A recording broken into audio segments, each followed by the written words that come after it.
You're listening to the Options Insider Radio Network, the home of the Options Podcast. For more quality options programs, visit theoptionsinsider.com or search for Options Insider Radio Network in your podcast provider of choice. Listeners can also access all of our programming through our mobile app available in the iTunes and Google Play stores. Select programs are also available via live stream at mixlr.com/options-insider. That's mixlr.com/options-insider. Don't forget to follow along with your favorite programs and submit your own questions for the hosts at twitter.com/options, stocktwits.com/options, facebook.com/theoptionsinsider, or via questions at theoptionsinsider.com.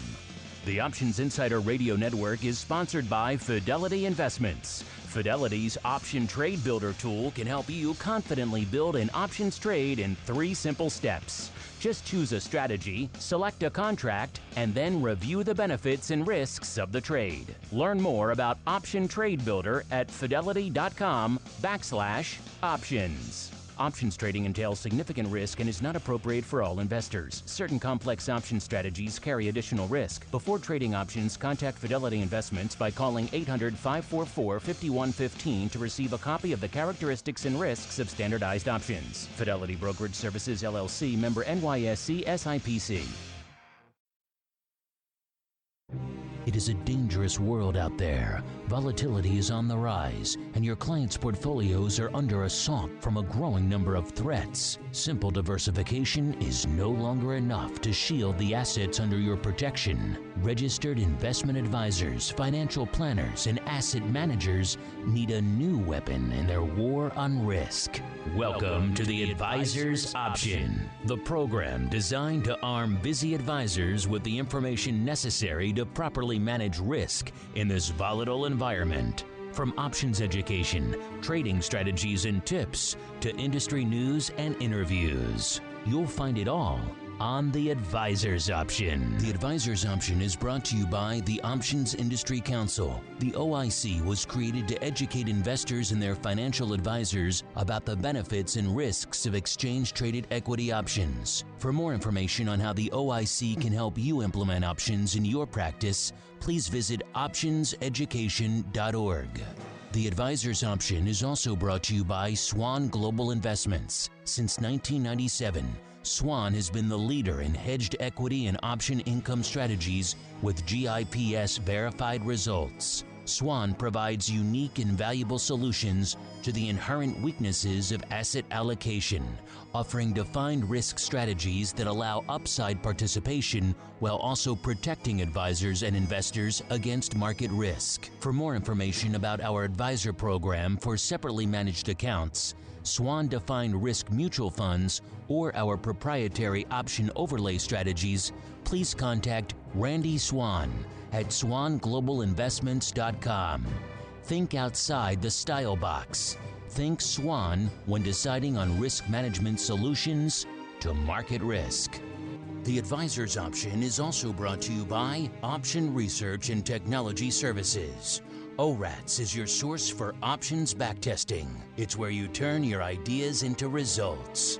Founded on the floor of the SIBO over 2 decades ago, ORATS is a full-service option research firm focused on helping you develop options strategies in line with your investment objectives. With a state-of-the-art backtesting platform, scanning, and implementation tools, ORATS offers end-to-end option strategy development, making the whole options trading process easier. For information about backtesting, scanning options data, including dividends and earnings, visit orats.com or email Matt Amberson at matt@orats.com. And now, it's time to learn how to implement options in your practice. It's time for the Advisor's Option. All right, everybody. That music means it's time once again for the Advisor's Option, the program for you out there, the busy financial advisor or asset manager. Maybe you're already dabbling in those options waters. Maybe you're thinking about doing it, but you're a little bit hesitant. Maybe you're getting some client demand, which is a good thing. driving you in that direction. Whatever brings you to us, welcome. And don't worry, we've got you covered in that regard. My name is Mark Longo from theoptionsinsider.com, as well as, of course, from the ever-exciting Options Insider Radio Network. And, of course, many ways for you guys to enjoy this fine program. Most of you like to enjoy it subscribing to the direct feed or to the network feed via your platform of choice. We welcome that. Pocket Cast, iTunes, Google Podcasts, whatever you like. Of course, you can always grab our mobile app so you can get all the back episodes of this program and every other program we've done on the network for pretty much 11 years now, 11 years and change, which is scary to say, but it's true.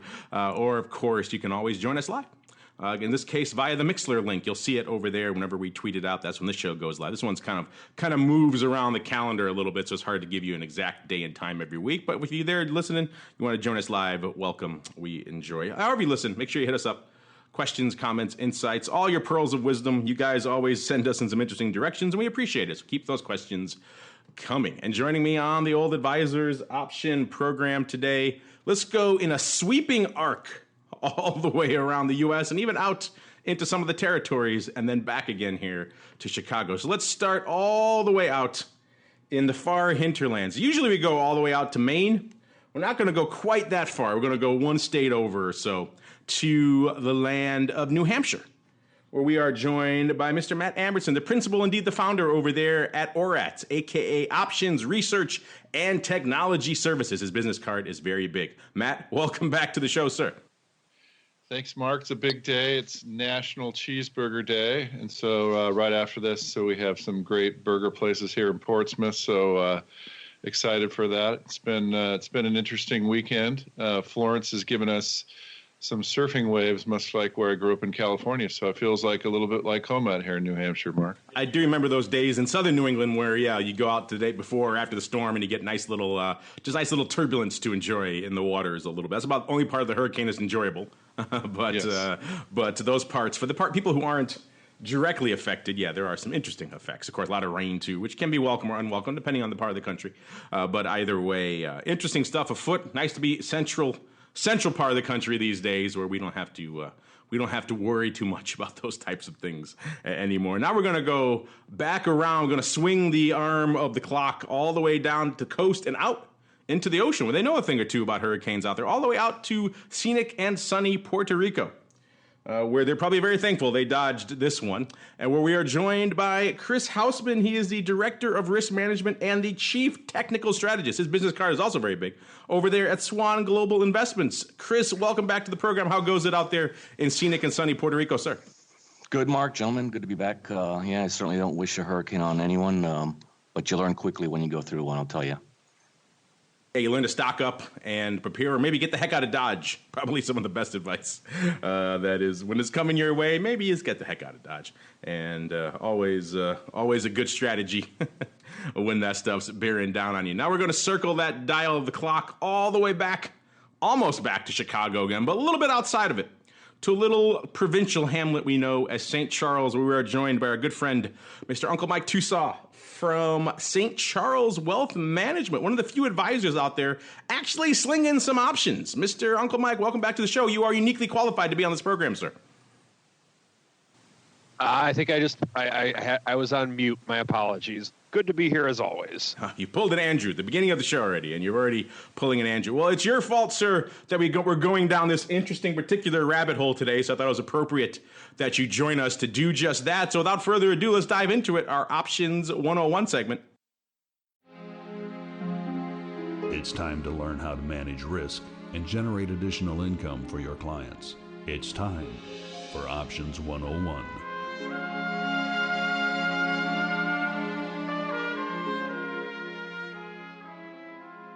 All right, everybody, welcome to Options 101. Like the man said, this is the portion of the show where we break down some of those interesting introductory options concepts that you can use in your own portfolios and indeed in your clients' portfolios. This one's a little bit of a combo position, so not quite an Options 201, but maybe a little bit more, one step beyond the basic Options 101. And we were talking about this strategy earlier in this week, actually, Mike and I were talking about it on a different show, and it got me thinking, because this is a great strategy for advisors, and I thought, we haven't really touched on it in the advisor's office, at least not in quite some time. So I went back and did some digging, and the last time we touched on this this program was all the way back in July of 2013. So it has been quite some time. I think it's time to revisit this particular strategy, which has known by many names. I like to call it the wheel.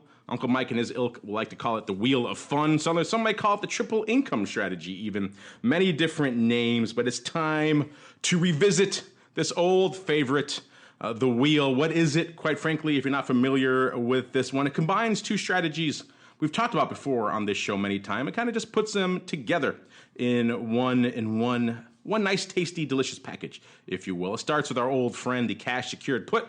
So, of course, selling typically an out-of-the-money put and cash secured, because a lot of times you're doing this in accounts where you can't use leverage. So cash secured, so you have the cash set aside to buy the stock at that particular strike price.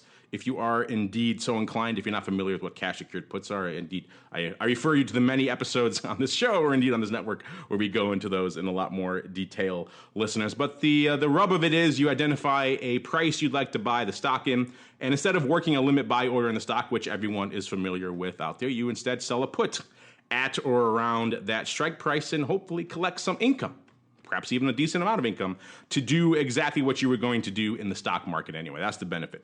And then the flip side of it is if you get the stock put to you, if you get assigned on those puts, then all of a sudden you now own the stock. Now, what do? You have stock. Well, here comes the second part, hence the wheel. The wheel kind of spins. It spins to get you into the stock, and then it spins again to get you out of it. And that's the covered call side of the wheel as well. Now, you own the stock. You do what you would do anyway. You identify a level where you think is a reasonable place to sell that stock, and you sell an out-of-the-money covered call, or maybe more aggressive if you want to go in the money. It's up to you, wherever you want to sell that call, collect that income. And then you go forth. If the stock rallies, the stock gets taken away. You rinse and repeat, do the wheel again and on. That's why it's called the wheel. It goes round and round and round. And hopefully it works out for you pretty well along the way. Mike, like I said, since we were just talking about it and you were kind of responsible for putting the germ in my brain as we were thinking about it here for the show today, I'll give you pride of place here as our guest as well. Give us our thoughts. You're an advisor actually out there doing this for clients. So maybe let's start there. What is it that attracted you to the wheel? Why do you like doing this on behalf of the clients? And maybe what are some of your thoughts on kind of the pros and cons, the benefits and drawbacks of doing the wheel? Yeah, I think oftentimes what people do incorrectly when they talk about a covered call or selling a put in general is that they try and view it as kind of an either-or strategy. Why would you do a covered call when you can just buy the stock and have an unlimited upside? Or why would you buy the stock when you can get income on doing the covered call? I think it's an area to where you need several different things in order to do it the right way within a portfolio. So I believe that you need to have some section of your portfolio that's dedicated towards growth, some section of your portfolio that's dedicated towards income, among a lot of other things. What I like about the wheel style of strategy, you have a lot of flexibility with it. So let's say that you want to collect a little bit of an income. You want to get a certain percent of money coming in every month. I don't think that the wheel is the only strategy that you should use for your monthly income strategy for the people who are retired, but it can definitely contribute to it. And so the benefit of selling an option, the premium that you collect is yours forever. That premium belongs to you. That is, it's your money. What you give up, though, for taking payment is that you take on the obligation of selling the stock at the specific strike price, or buying the stock at the specific strike price should you be selling a put. But if you're looking to get some type of an income, I think it can be very flexible. Now, with that being said, what if you're not looking to get an income? Does a covered call or does the wheel strategy still have a place in your portfolio? And I think it can, because there are going to be years where the market is more flat or down for that matter. And if you look at just the historical results of the XY, BXM, you can kind of get an idea of what the CBOE has done to historical data on that. But what they do by having exposure to selling premium is it's another asset class. And in years when the market does go lower or stays relatively flat, it can still outperform. Now, obviously, if we have a 30% up year in the S&P 500, selling covered calls probably isn't going to outperform, but that doesn't happen every year. But over time, it can be very beneficial to have it for not only an income stream, if that's something with which you're looking to do, but also if you want to have another kind of modified asset class. You could argue that this is, you could have volatility as an asset class by, in some way, shape, or form, by doing the wheel trade, or you could also have time decay as an asset class by doing the wheel trade. This is something that's becoming more and more popular as the years go by, and more advisors are starting to do this. Yeah, it is a popular trade. One of the reasons why we wanted to bring it back on this show, and it's a shame we haven't had the chance to talk about it, because one of the themes, one of the narratives we like to build in this show, a lot of advisors and asset managers come to the options class with perhaps some misperceptions in their head about what goes on here. They think of options as overtly complex and overly risky, and they're risk additive instruments, and they bring a lot of needless complexity. And what the truth is, as we all know, is quite the opposite, and it can be approached in some very simple ways, and that's what we like to convey here on this show. It isn't all about ratio, reverse iron condor swaps, and crazy things like that. You can do things in a very simple and effective manner to benefit your clients. Matt, I'm not sure if this is a strategy you've been asked about, but you get asked about a lot of strategies over there in the land of option rats. You guys are the kings of the options back test, after all. So you actually have the data. One of the reasons why I love having you on the show. We can all just use our anecdotal data to kind of fill in this. You have the actual empirical data, which we like. First off, let's start at kind of maybe 10,000 foot level. What are your thoughts maybe on this particular strategy and its efficacy for our audience, for the advisors out there? Then I'm sure, as you always do, you've come armed with some data. You probably ran some back tests for yourself. So if you want to share those results with our audience, I wouldn't hold it against you, sir. Yeah, I like the wheel strategy.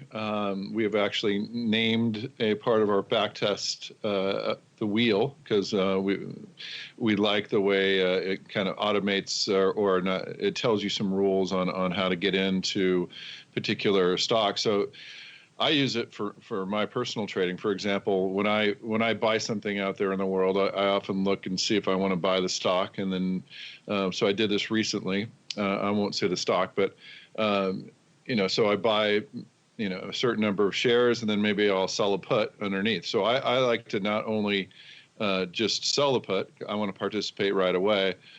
Because the problem with selling the put only is if it goes up tremendously, you've made a good call, but you don't participate fully. So I will. So if let's just say I want a total of 200 shares, what I'll do is I will, buy 100 and sell one put below, and then do the wheel with that one put. So if it goes down, we get another one. There's my 200. And if it goes up, I'm still happy. And so that's how I like to do it. As far as you like doubling down, you like going a little bit of option, a little bit of stock, because you don't want to miss that upside. That's one of the few downsides of this. Is you're right. If you're right, you might miss on some upside. So you don't want to be that guy. Exactly. And so that's how I always do it, especially when your wife tells you to buy a certain stock and you sell a put and it goes way up, and you have to explain to her, well, no, I just I sold a put and we made. But I had bullish exposure. It just wasn't where I needed it to be. Yeah, it doesn't work real well. So I buy 100 shares and then sell a put.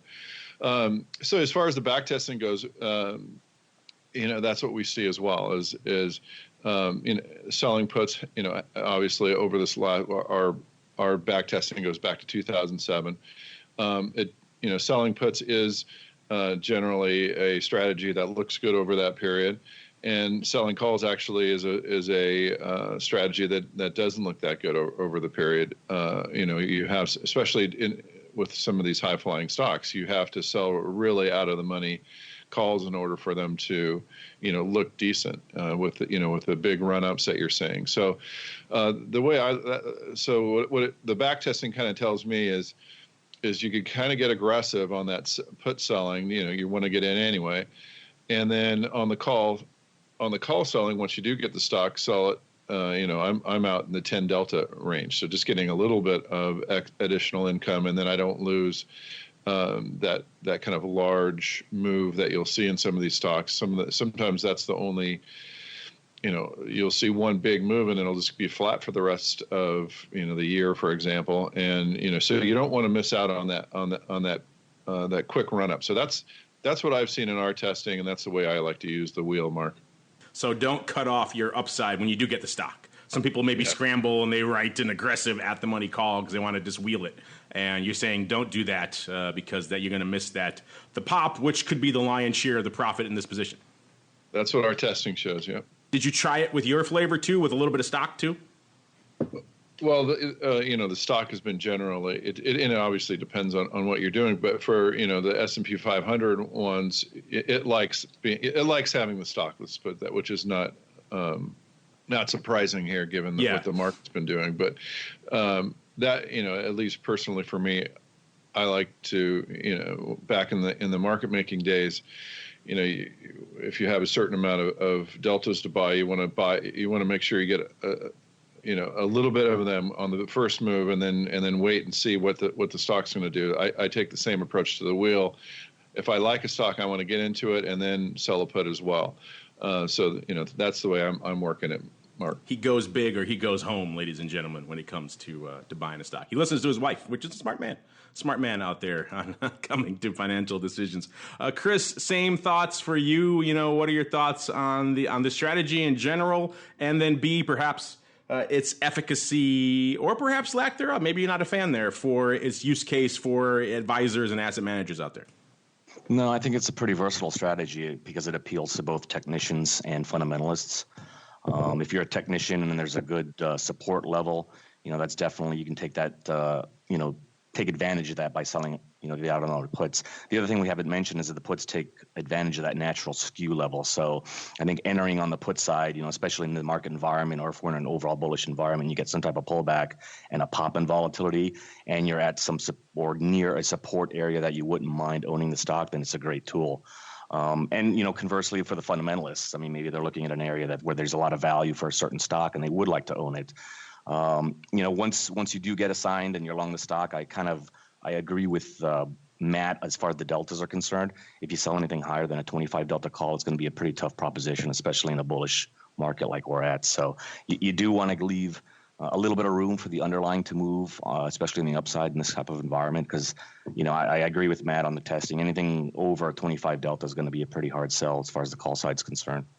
There you go. All fans here of the wheel trade. Let's just recap really quickly before and we'll give some final thoughts before we roll on out of the segment. Kind of want to just give you a refresher. We do have an episode, we'll link to it in the show notes, where we go into this in a lot more detail. But, let's look at your basic XYZ, everyone's favorite stock. We've all made fortunes in that, trading around 100. Maybe you think you want to buy it for around $95, but maybe you don't want to buy, you just don't want to work the limit ordering out, get paid for it. So let's say in our example, you sell the 95 strike put instead. In our example, you get a nice round $1 for it. Oh, how juicy, how nice that would be. So your effective strike price to buy the stock now, effective buying price is actually now $94. You have two scenarios there. Of course, the stock rallies, like kind of Matt was alluding to. You don't get the upside participation, but you do keep that buck. So you could do that again, rinse and repeat, or you can maybe do it the Matt flavor. Maybe have a little bit of stock too. So you get the run up, and then you also have the put on the downside. So in case it goes against you, you get some more stock at a better price. And then of course, or you have the stock, let's say you get the stock, it goes below the 95 strike, you get the stock. Now you have it. What do? We just kind of talked about that as well. You don't want to be too aggressive, it sounds like, from the data.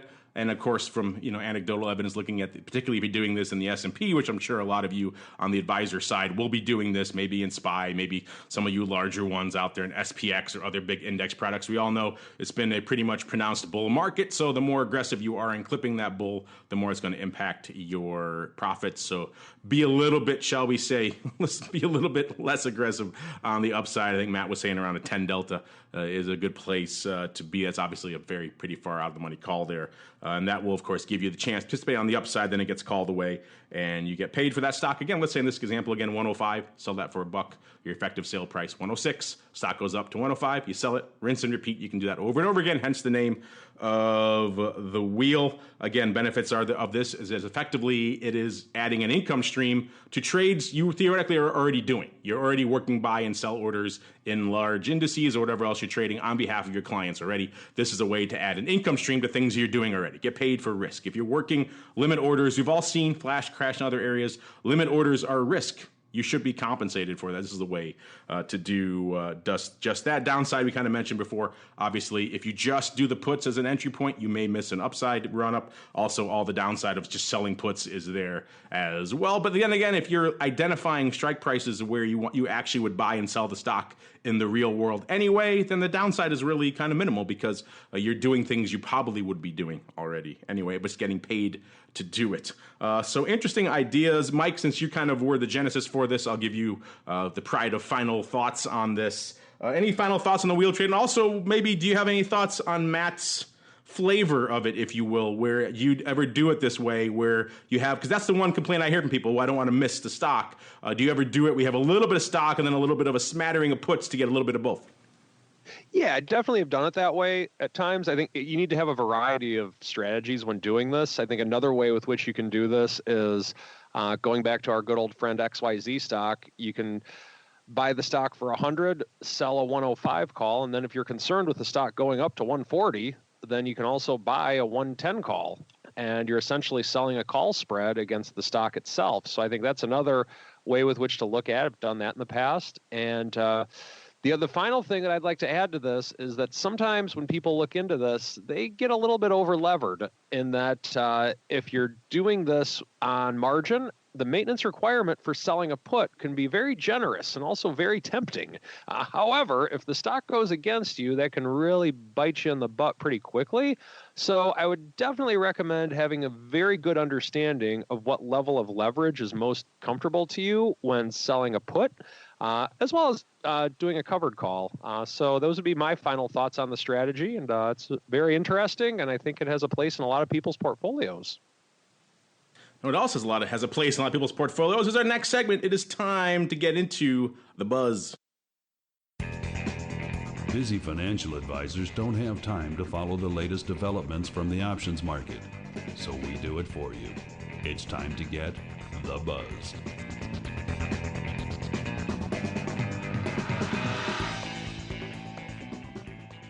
All right, everybody, welcome to The Buzz, the portion of the show where we tell you some of the interesting breaking news, trends, developments in the world of options and derivatives and how they pertain to you, the busy advisor. This next one actually comes on behalf of a listener, and it's kind of an interesting one. It's a little bit more timely, not specific to options, or we can certainly make it that way, but it is due to that time of year. We are recording this in kind of early to mid-September, and this is, time flies. As our listener, J3 Dingle, reminded us, it said it's the 10th anniversary of Lehman.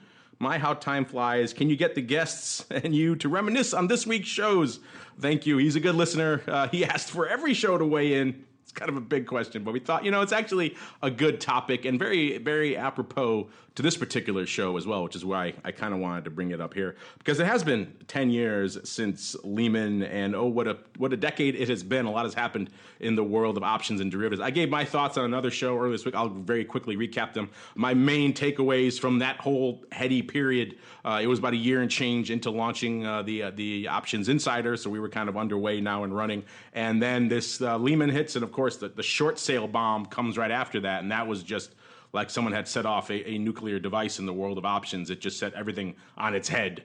This thing that had been integral to the market-making function forever, which is being short stock, was now taken away. And so all the many different implications that had. Some guys in the broad indices, like where I used to play, had a great time. Other guys in single-name equities had a hard time options market-making. So it was a very dramatic time. And that's kind of my main takeaway. But I like to go around the horn. Let's start up in the hinterlands with Matt. Matt, I'm curious your thoughts.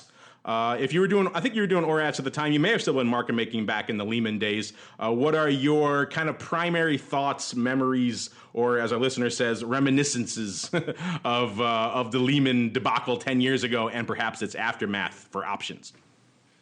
Yeah, I mean, it was a scary time, but I was running ORATs, and I did have a portfolio to protect, and I had some portfolio protection, and I remember those puts just absolutely blowing up. I had some way out of the money puts, and those absolutely blew up and saved some of the longs that I had in there. So I've used that experience of the 2008 debacle to craft some of the strategies that we put out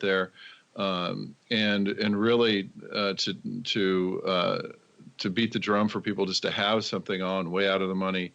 You never know when it's going to come into use. I mean, I was lucky that I had them on. You know, being a market maker, a past market maker, you always feel like something could happen that's very unexpected. And so that's what I remember most clearly about that time. I have to admit, I worked at Lehman Brothers in college, and so I have that going for me. And then I also talked to one of the partners in the Lehman, that was basically responsible for the collapse, and he was telling me, he's like, we're making so much money, and I go, you're basically just selling way out of the money puts on these CDOs, and so they were insuring the whole marketplace. It's just yeah, how nice of them. It's a crazy thing. Anyway, so that's what I remember most about that time, Mark. Does seem like whenever some guys get it in their heads to sell puts is when the whole market ends up paying for it in some crazy way, whether it's Barings or Lehman or any other version of that. They decide, hey, selling premium's a great thing. Let's do a ton of it, way more than we can ever possibly handle, and no one apparently notices, and we're all still dealing with the ramifications. Speaking of which ramifications, Chris, 10 years ago, where were you during Lehman crisis? And also, kind of, what are your thoughts on the lasting implications of what we're all doing now, which is the options market? Well, I was managing a hedge fund for a family office at the time, so I definitely remember. I think the biggest thing about the Lehman crisis was who's next. It brought an element of unknown. What other large bank or institution could fail as well. One of the interesting things, that kind of period, I was not on the floor anymore. That kind of period is great for market makers who are on the floor. I think that's what you live for, is those violent times. But one of the things I remember about the term structure is that the entire term structure shifted. So it was possible, even though, the short premium trade was very, very challenging at the time, it was possible to roll out puts and stay alive and stay in the game. So because of that, term structure was very, very elevated. It's a little bit different nowadays. I think what happens during the sell-offs now is that you just see the front months really get bid up, but the longer term stuff kind of stays there. So, that's a different type of environment where you had a better shot at getting out of positions if you were shorting premium back then, as opposed to now. It's a little bit more difficult because, longer term volatility needs some type of structural shift. And we just haven't seen any type of structural shift here in the last 7 or 8 years. But the Lehman event was definitely a structural shift that affected everything across the board. And that's something that I think a lot of people have not seen over the last 10 years. So that's what sticks out. I mean, it definitely was a challenging time if you were shorting premium, but the volatility structure back then still gave you a chance to kind of get out and reset and put new positions on, at better volatility levels. Yeah, these kind of anniversaries are good reminders that you're right, these crazy structural events can happen every now and then. They happen in September quite often. September 11th of Lehman, that seems to be a bad time for those types of events that reshape everything that goes on around them before and since. Those are the kind of things where even if you have great risk management, sometimes things can happen, like expiration in the case of 9/11. The unknown unknowns lurking out there are perhaps why, like Matt was saying earlier, you get it beat into your head sometimes as an option market maker, and maybe don't be ever caught net short units. And that's a good argument for when those types of events happen, to have those bullets. It worked out for Matt, worked out for others in that time frame. Having those bullets in your back pocket can be helpful. Mike, you and I kind of talked about this earlier this week, but if you have any quick thoughts, any quick updates on your thoughts on just the impact of Lehman a decade later, sir, have at it. No, I mean, it's a different time now, and just the one thing that I'll add from what we talked about earlier was that one of my favorite sayings in all of trading. I made lots of money selling all those puts, and then 2008 came around, but who could have possibly predicted that? And then the other trader says to the person who says that, the person who is buying those puts from you. Yes, indeed. Matt, turns out Matt was the guy buying those puts. So well done there, Matt. And something just to think about, and our listeners are asking us about that. I thought it was a good thing, particularly on this show, to kind of just look back at sometimes these structural things happen, and they change the way we look at the market, the way the market performs, the way things happen before and since. So it's good to just keep these in mind as you're out there harvesting the premium on behalf of your clients. Speaking of things, and we talked before, there is some data out there that shows if you did buy the day before Lehman, it's been a rough road, but you are doing all right now. I think it was Market Watch who ran some analysis on this, and it isn't as crazy as it may sound. Someone would buy before the dip in Lehman, because the market actually had been selling off for a while, and there are some technicals that made it seem like maybe that was a decent time to buy. If you were one of those people and you bought on the exact eve of Lehman, you're still doing all right if you bought and hold, up 130% if you had a pure S&P portfolio. If you had the typical 60-40 stock bond portfolio, you've got 8% over the last 10 years. So maybe that's a reason you're up 130% in the S&P portfolio as well. We'll get to more of that 60-40 bond portfolio in a second. But Matt, I know as the owner of all those puts, you probably have some final thoughts on all things Lehman and its impact, sir. Yeah, what I forgot to mention is 2009 owning those puts, we got pretty murdered. So there's definitely you get cut both ways. You know, with those elevated prices, and then the market going up and the volatility coming in. You know, that took a lot of the vig out. So I don't want to say like it was the best thing ever, because then I got well, I have to have more puts on. So it's a long road, and since then obviously you haven't done real well. You've maybe got a couple blips, and again I use that same strategy. If you get some profit in those way out of the money puts, take a bit of them, roll some out, and then but keep some, because they're really going to go down if the market turns around, Mark.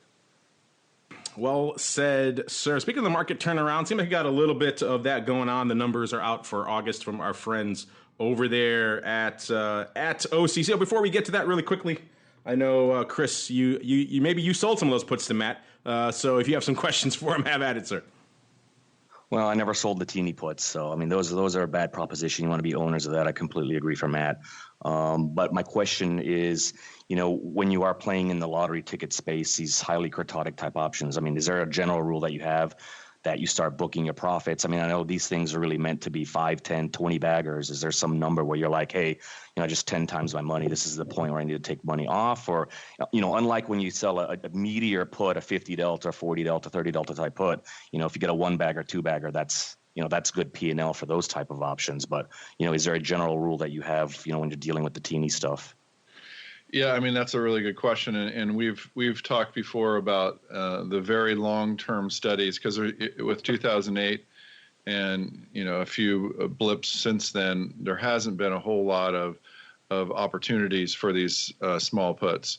So that, that long-term study is going to be real interesting. But what I'm finding is even February and August of 2015, even getting a profit of 400% or 4 times, that works sometimes, but a lot of times you'll miss. A lot of times you won't get anything. So what I do is kind of the same thing I did as a market maker. If you get a big downturn, take 20% off the table. Just take a little bit of profit, because that'll fund a lot of those months when you're just bleeding out. So that's what I like to say when you get something in your favor big time, like even a 1x or doubling your money or tripling your money, take a little bit of profit. Don't be a pig. But yeah, you're right. You buy those maybe 5 delta options, and if they get to 25 delta, maybe you take some off. So that's how we're testing it. 250% profit, 300% profit, take some off. Chris? Yeah, I think maybe Mark was even at this conference. I was at one of the conferences, and there was a tail risk manager that said, the scariest thing for a tail risk fund is a tail risk event, because the most difficult thing is, when the house is on fire and you've got all these awesome units and they're making all this money, a lot of people get a little bit too comfortable with them, and they want to hold on to them a little too long, and then they miss this great, incredible P&L situation. So I think to wrap that up, you have to have some discipline, and you have to have a plan going into it, because when you buy these lottery tickets, you don't expect to win the lottery, but then all of a sudden it happens, and then you're like, what do I do now? So yeah, I think Matt's dead on, is just to take some money off the table, have risk management points where you want to book some profits and move on into other types of strategies. Yeah, you're right. I forgot which fund it was that said that. It was at the risk management conference, but I definitely made note of that. That was a great comment. The most terrifying thing for a tail risk fund, which ostensibly should be in the business of preparing for that, is actually having what they're preparing for happen. Because quite often, perhaps they're not prepared for it. Are you right? They said they're looking a little bit too greedy. That's their moment in the sun. They need to shine, and maybe that gets back to them. Speaking of shining, the options market was shining last month in August. The numbers coming out from our friends over there at the Options Clearing Corp. August volume overall up 10%. Their cleared contract volume. Remember, they clear a lot of stuff there at OTC. So let's drill down a little bit. Exchange listed options volume. That's what we're interested in. 426.2 million contracts, up 12%. From August of 2017, so a year ago. Equity options drilling down a little bit further, 384 million, pretty much even. That's a 17% increase from August the year before. So August, rocking and rolling this year. Cleared ETF options volume, 145.2 million contracts. That's actually a 5% decrease from August of 2017. And index options, again, kind of an interesting little dark spot on an otherwise bright announcement. Down 18% with 42.2 million contracts down from a year before. But year to date, overall numbers in the equity, in the index options are up 12%. Also worth noting, futures, which OCC clears, are down a little bit, and they primarily clear VIX futures, listeners. So most of that down, and they're down 50% from August of a year ago. So that shows still how the marketplace is still digesting the ramifications of February and the VIX-ocalypse, call it what you will, where so many of those inverse volatility products who were big buyers and traders of the futures got pretty much wiped out or reshuffled, reimagined, and we're still kind of living in the wake of that. So volume down 50%. And ADV from August, and ADV overall for the year down 27%. So that's not a great thing. Speaking of VIXland, Chris, you and I have talked before about this on the show, and Matt as well, about, we talked a little bit about some of the issues with VIX and all the lawsuits swirling around it right now, and what an interesting area that is, and contentious area that is for a lot of people out there, particularly in the advisor asset manager space. Maybe they want to play in VIX land, and they're worried about some of these issues they're seeing out there with the lawsuits. And, so we've said before many times on the show, if you're worried about that, of course, if you just avoid the settlement, if you roll through it or around it or close out positions, you don't have to worry about that kind of quote-unquote manipulation that's going on. But that said, if you are concerned about this, recently SIBO announced they're going to start alerting people. So things they maybe probably should have been doing a while ago, they're finally coming around to building more transparency. Remember, some of the issues, listeners, are around that crazy opening quotation and how that impacts the prices. And if there's order imbalances going on, that's what causes these crazy prints and things to happen as a result. So the SIBO says beginning this month, they're going to alert clients if they spot any developments that could impact the monthly settlements via email, so that any factors that could trigger a notice include major market moving news, supply demand imbalances, that's the big one, in S&P 500 options, or overnight turbulent trading. You get your notice before the market opens the next day, so hey, they're going to tell you, it's nice of them to warn you, hey, something weird may be afoot. I don't know, Chris, we talked about this before on the show. First off, if you have any thoughts about the numbers overall, feel free. And then secondly, does this alerting system, does this maybe ease any of your concerns, or just make you, I know you guys don't really sling a lot of VIX, but you play in the S&P. Does this, what are your thoughts on this kind of bringing a little bit more transparency to that process as well? Well, I mean, more transparency is always a good thing. I think the problem with the VIX is a lot of people don't read, go to SIBO's website, get the white paper, and really understand what this thing is. I wish that the SIBO would kind of pimp the old VIX, VXO, right? Because that was more of a volatility type measurement. It was only a couple of strikes up and down at the money. So you got a better feel for what true volatility is. When we start looking at the new VIX, even though there was a cry for it, and I completely understand it because, people are like, well, it doesn't take into skew. Obviously it's taking into way too much baby type options and kurtosis, that little area, right? So, maybe it was flawed to begin with. I think there were people several years saying, hey, this could be manipulated, and it was just a matter of time before the word got out. And so, as transparency, I think that's just it's going to be one way to stop people from manipulating it. But, again, nobody wants to trade a product where manipulation is quote unquote potential. So I think that, SIBO's trying to stay in front of it, and the more color they give out, the better for everybody.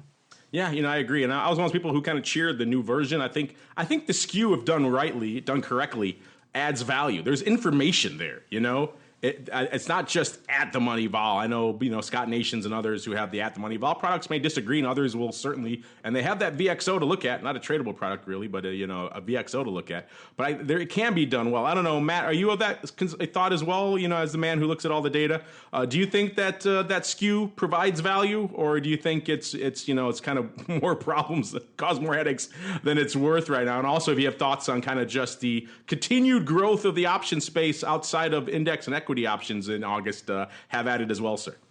Yeah, the latter. So I agree with Chris in a lot of ways that using those small options kind of overshadows the VIXN a bit.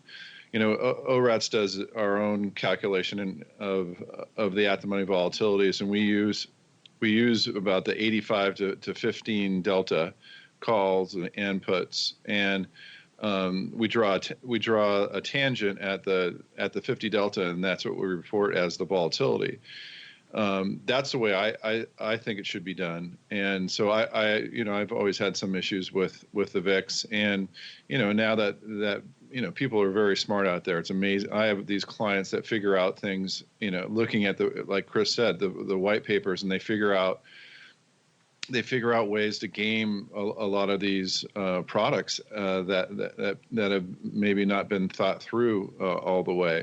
And so I'm leery of the VIX as a protection. I could some people use it well, but I just like the old fashioned having a put way out of the money put and having some maybe some income timing on selling puts in order to pay for them. That's what I think is the safest way to protect a portfolio. But I just think that there's not only the February occurrence, the Volopolis or whatever you called it, but I think it's also people's trepidation of what's going on in learning about how the VIX might be manipulated. So I think the CBOEs is good to come out with this. I think it's late. I think they should have done something a lot earlier to allay these fears and be more transparent. I think it's difficult. I empathize with them. It's difficult to manage. Their goose with the golden egg or their VIX over there, but they have to do something. I wish they would have done more. But it's a step in the right direction, Mark. You're right. The hour is late, but is indeed better than never. You're right in this case. Wish their hand didn't have to be forced by lawsuits, but conversation probably for another day. We have a lot of listener questions to get to. I just want to hit some numbers really quick. We touched on the OCC numbers. We do that every episode to kind of show you what's going on in the space, but OCC isn't the only game in town. In fact, that's very limited to just the U.S. Let's take a quick, broad, global view of the derivatives market, courtesy of our friends over there at FIA, the Futures Industry Association. They monitor pretty much all the exchanges around the globe from a derivatives perspective. And they have their numbers out for the first half of 2018. They said the total number of futures and options traded worldwide in the first half of the year, just a little bit shy of 15 billion contracts. That's up nearly 20% from the first half of 2017, a year ago. Open interest was 850.7 million contracts. That's interesting. That's unched from about a year ago. So that's interesting. So volume up, but OI pretty much unched from a year ago, which is maybe a little bit surprising out there. Some highlights they noted, Asia Pacific and North America are still the hotbeds for growth when it comes to option. North America, of course, is the kind of the home base of all things options and derivatives. We saw an increase here of nearly 20% in line with the global trend. Asia Pacific had the greatest growth in absolute terms, 5.12 billion contracts traded in that area, up 1 billion or about 25% from the year before. Again, they're growing a smaller number, so percentage-wise it's larger, but still interesting to see the growth rates there. A little bit more broad trends. Equity index and futures options trading overall up 30% worldwide, so a lot of the focus still is on equities out there. Commodity trading kind of lagging a bit. Ags up 9%, energy only up 3%. Where a lot of the interest was, actually, pun intended, was in interest rates. Volume and open interest, both very strong. Futures and options on rates up 16%, 2.4 billion contracts. That's continuing the growth that's really started in 2017. Euro dollars and 10 years leading the way, 20.6% and 21.3%. Respectively, OI also increasing strong, up nearly 14%. We have some soybean stuff related to of course, the trade wars going on. So interesting stuff there. Just want to give a little bit of a global perspective here on all things options. I know we want to get your perspectives as well. You guys always deluge us with great questions. So let's get to some of those. It's time to open up our office hours. It's time to answer your pressing questions about options. It's time to start our office hours. You can become a part of this segment by leaving a question on theoptionsinsider.com, emailing us at questions@theoptionsinsider.com, or via social media at twitter.com/options, facebook.com/theoptionsinsider, or stocktwits.com/optionsinsider. All right, everybody, welcome to the office hours. This is the part where we hang out our shingle and you guys come in with all sorts of fun questions. We also ask you guys ones really quickly. As our question for the week this time is a fun one, kind of germane to this audience. A lot of people like to look at analysts for what they think about their outlooks and things. We here on the old network prefer to look at what people are actually trading, particularly in the options world. So we look at options positions, what's open. Right now, we're playing a game out there, asking you guys to join and say, what do you guys think is the largest options position that's open right now in a name a lot of you like to trade, which is SPY. So again, this is kind of of course, a broad index purview here. More of you trading a SPY probably than SPX, even though you can probably do a similar analysis for SPX out there as well. So we'll let you guys play along as well as my cohorts here. Let's start with Chris, because Chris, I know you sling a lot of SPX. So I don't know how much SPY you do. So, but if the analysis is similar here, I'm kind of curious if you had to guess one of these four positions: March 255 put, October 272 put, D's 31st, so end of year 320 call, or the SPY SEP 300 call. Which would you say it is, sir? So we do trade a lot of SPY options, a lot of our SMAs and smaller accounts in the SPY. So I'm going to go with the SEP 300 call here. Interesting. Mr. Uncle Mike, I know you sling a lot of SPY, sir. What are your thoughts? What are your votes here? And what do you think our audience is voting for? I'm going to go with the 320 call for end of year. So I think it's going to be those two. And, as an overwriter, I could see the 300 call, but I think I'm just going to take a flyer here and guess that there's some speculators out there and that the 320 call is going to be the pick to click. Interesting. Mr. Matt, you're the man with the data. We say no cheating on this one. You got to use your gut. So no crunching the numbers, sir. What do you think? What do you think is the number one position, sir? I'm not going to cheat. I was thinking the one that Mark picked, but I'm going to go off and pick the October 272 put, just hoping that there are people out there protecting their positions. All right, I'm torn whether I should reveal the answer now or I should wait, because there are people listening live. But the podcast will probably go out after the poll is done. So would you guys like to hear the answer, or should I save it and type it in the chat for you? What do you think? Oh, I want to hear it. You want to hear it? All right, I'll whisper it to you, and hopefully no one's listening. No, it's you were right, Mike. It is the D's 31st, so end of year 320 call. That kind of surprised me a little bit. I was not expecting that. It's a pretty sizable number one too. Nearly 400,000 contracts, if I recall. So a pretty distant gulf between one and the rest. So yeah, end of year 320s. Upside, maybe some overriding going on there. Either way, interesting stuff. Perhaps not what you expected. Let's go around the horn here. Let's see. So many good questions here. Let's go start with this one first, actually, because it's kind of very germane to what we do here on the show. This comes from La Rocha.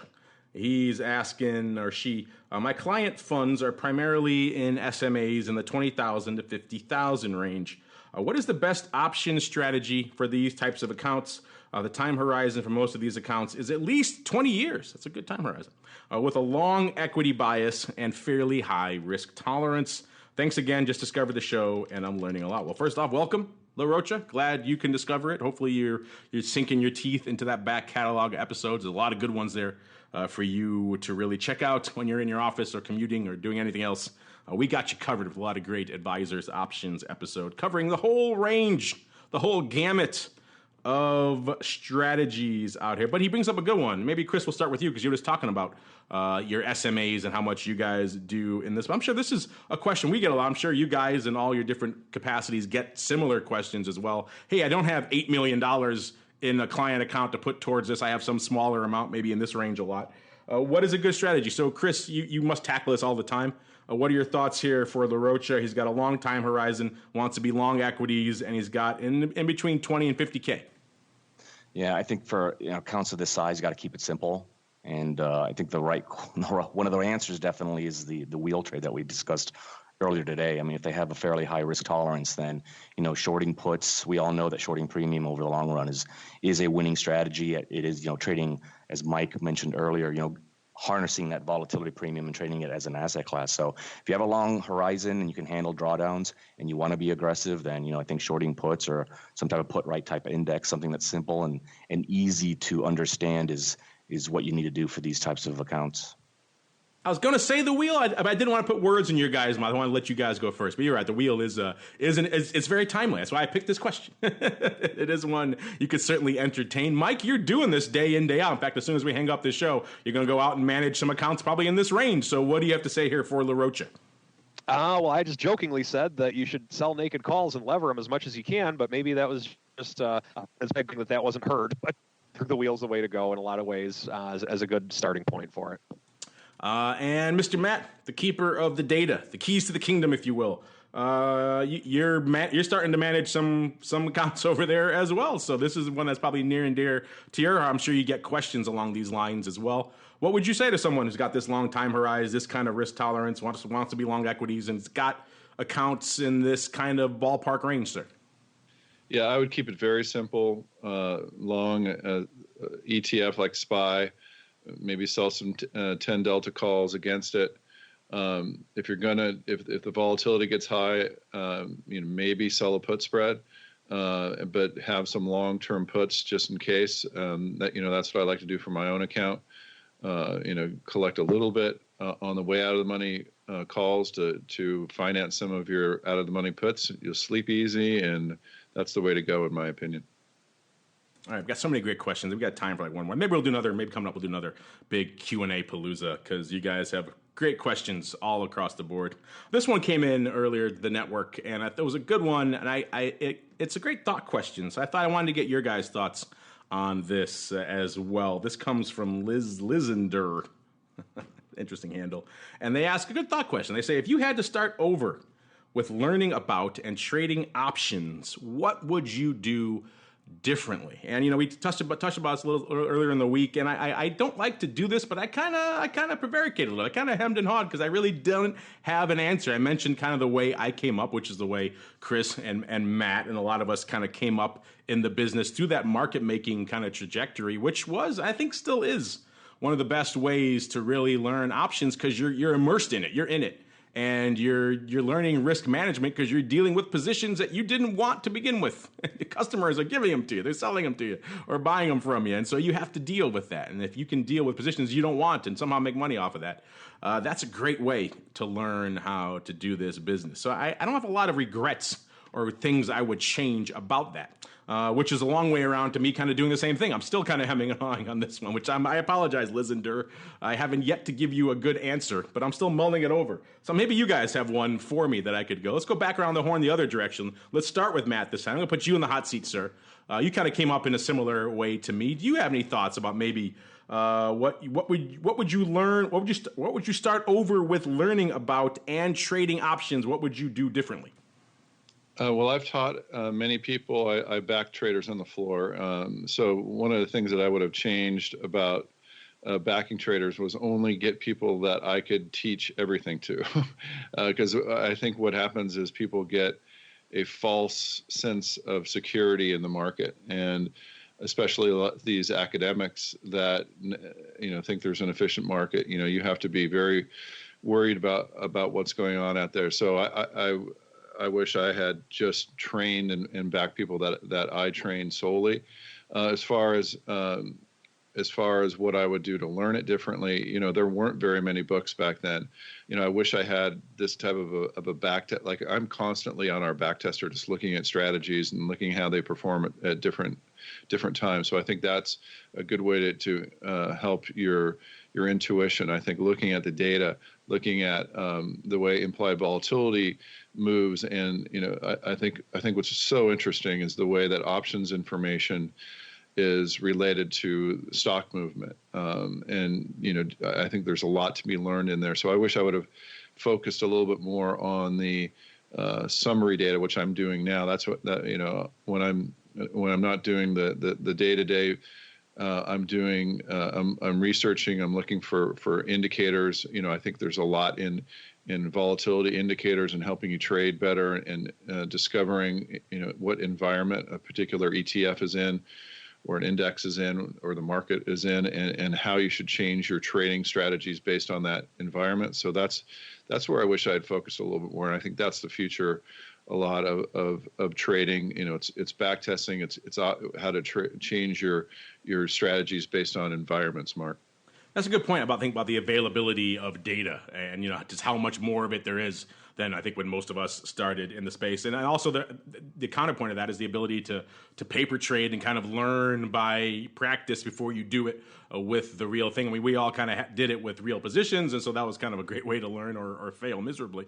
Now the availability of data, so you can really do a lot of number crunching before you get into this. The free education that's available. I mean, you're right, Matt. Back when we started, it was, here's your copy of Natenberg, and that was kind of it. Now there's a lot more stuff, but not just our site or our network, but everywhere. You can go to OI Friends at OIC, have great stuff, optionseducation.org. A lot of great places you can go for free, and then indeed some more advanced pay education if you want to go that route. And then, of course, looking at the numbers and data. So all those things you could do if you really don't arm yourself with those basic steps before you start trading. That's probably one of the closest things retail can do now to trying to replicate that track that we all took, which is to kind of immerse yourself in the data and the numbers and do a lot of paper trading to get a feel. For me, that's not exactly the same thing because it's not real money, but it'll give you a sense for how these things perform in the marketplace. And it's a good way to kind of do your own flavor, your own version of the immersion training that a lot of us got. Chris, same question for you. I'm curious, what are your thoughts here for Lisander? I've given you a lot of time to think about it now. What do you have to say here for Lisander? It's a great question. I'm not the type of guy to, hoped, things would have been different in the past. I kind of got into this business. I was very fortunate to be an intern at the International Trading Institute, and then, kind of worked my way up the ranks, became a market maker, then became an instructor for the Institute and all that stuff. So I've had a great opportunity to work with a lot of different people in this industry, a lot of great people, and I continue to have that opportunity. So I think the only thing I would say is, I've looked at thousands and thousands of risk runs over the years, and what I noticed is it doesn't matter how esoteric a strategy can be, how many lines you're trading, how many, quantities here and there. Basically, a portfolio looks like a basic shape almost. It's going to look like a call or a put or a strangle or a straddle or a fly or something basic like that. So I think if anything, I would have kept it a little simpler, a little more straightforward, because at the end of the day, you can trade a 1 lot or a 10,000 lot. The risk reward profile is it's simpler than what you think. And I think people they complicate option trading a little bit more than it should be, especially on the risk management side. That's a great point. I like that. At the end of the day, you can boil down a lot of positions into their basic tenets, basic concepts. And it does often break down into a long call or a long put or a vertical or something else, an overwrite that you could usually wrap your head around pretty easily. Unfortunately, that music means, listeners, we've come to the end of another epic journey. I do love your questions. We had fun when we did that question palooza. Maybe we'll do another one of those again coming up soon. We got some new friends joining us on the next episode. They liked the big Q&A palooza we did last time, so I think maybe we'll kick things off doing those again. You guys certainly like sending your questions in, and I hate to make you wait a whole month, so maybe we'll bang out a whole bunch of them next time. But let's go back around the horn. Mike, you and I already kind of discussed that question. If you have any additional thoughts on it, feel free. And also, if our listeners are intrigued, here's an advisor actually managing money with options, and they want to learn more. Where should they go? What should they do? Oh, by all means, check out my website at MTOSAW. Check out my website at www.stcharleswealth.com. Learn a little bit more about what I do, and be happy to work with anybody in any way. There you go. Check it out. Great website. Got a cool fox. Go on there. Click on it. You too can learn about what you can be doing with these SMAs and these account ranges. Maybe you got a little more, maybe a little bit less. Uncle Mike happy to walk you through basics like hedging, protecting income, all that fun stuff we talk about here on this show, and a lot more over there these days. Check them out, stcharleswealth.com. All right, and our friends at OIC couldn't join us today due to the holiday, but you want to check out the question we just had. Optionseducation.org is the place to go to learn all about that. And of course, if you want to dive into all their great advisor-oriented studies and research and data that they have, which is great when you're sitting down with clients, click on the Advisor tab on the top right over there, and you log in, set up an account there, and it's free. And you can get all that great data we're talking about here. They're the ones who keep a lot of the great studies, and they put them out there for free for you guys to use when you're talking with your clients. So take advantage of that. Next time you're sitting down with the clients to explain why they should buy a put or sell a call or do both, you have some data arming your conversation. That's always a great way to go. Speaking of data, the keeper of the options data, Mr. Matt Amberson and his team over there at Options Research and Technology Services. You like what we're talking about here? Guess what? We talked about a lot of data on the show this time and how the back tests inform your trading. It's a great thing you should be doing if you're not doing that already. Mr. Matt, if they want to learn more about the great back testing functionality you guys have and all the other cool stuff you guys do, where should they go? What should they do, sir? Yeah, come on over to orats.com, ORATS.com, and there's a free trial of Backtester that you can get there.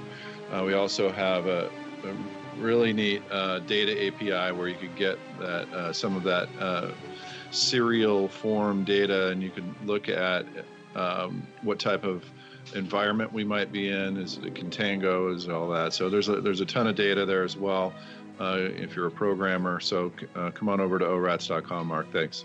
There you go, orats.com, ORATS.com. Check it out, whatever side you're on, whether you're on the advisor side, your asset manager side, you want to learn more about that kind of stuff, backtest some strategies.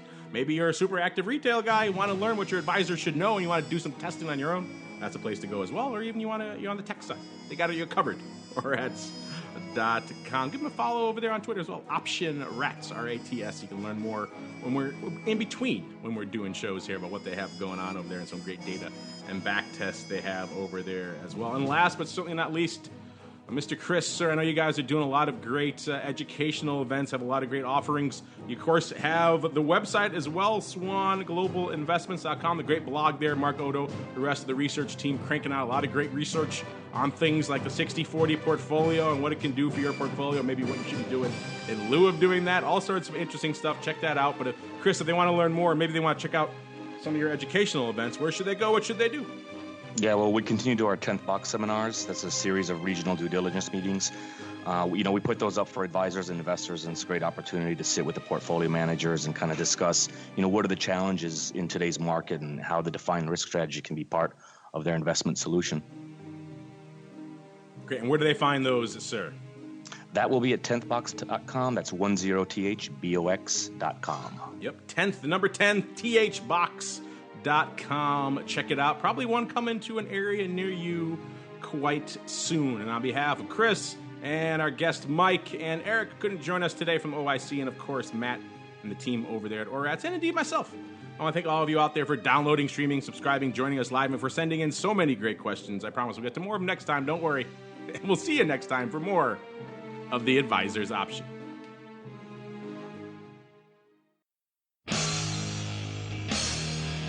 The preceding program was a production of the Options Insider Radio Network. For more quality options programs, visit www.theoptionsinsider.com or search for Options Insider Radio Network in your podcast provider of choice. Listeners can also access all of our programming through our mobile app, available in iTunes and on Google Play. Don't forget to follow along with your favorite programs and submit your own questions for the hosts at twitter.com/options, facebook.com/theoptionsinsider, or via questions at theoptionsinsider.com.